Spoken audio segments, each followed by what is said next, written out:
Nakadao ngayon sa pier ng Maynila ang warship ng India na pwede raw makatulong sa pagdepensa sa ating dagat kung sakali.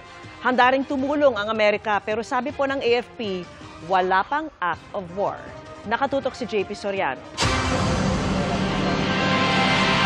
Ipinakita ng India ang kanilang warship na nasa pier ng Maynila na kayang dumitek ng mga submarine na isa sa mga pwede raw itulong sa pagdepensa ng ating mga dagat. We fully support our Philippines friends in their efforts to ensure that whatever happens in the seas respects the constitution of the seas, the UNCLOS, and various associated agreements and outcomes.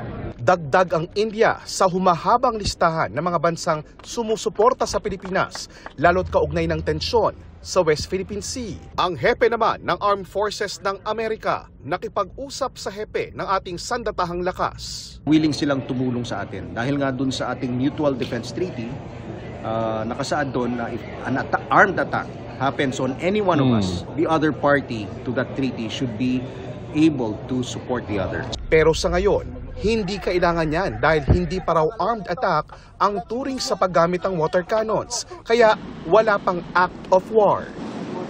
Ang usaping armas ang sentro ng unang Indo-Pacific Perspectives on Autonomous Weapons System Conference na ikinasa sa Pilipinas. Natalakay rito ang masama at delikadong epekto ng pagkasalay sa artificial intelligence o AI sa pag-operate ng armas. The most apparent risk arises from the development of machines and weaponry that are potentially lethal and can operate without meaningful human control, run by algorithms that are empowered to undertake decisions involving human life and death.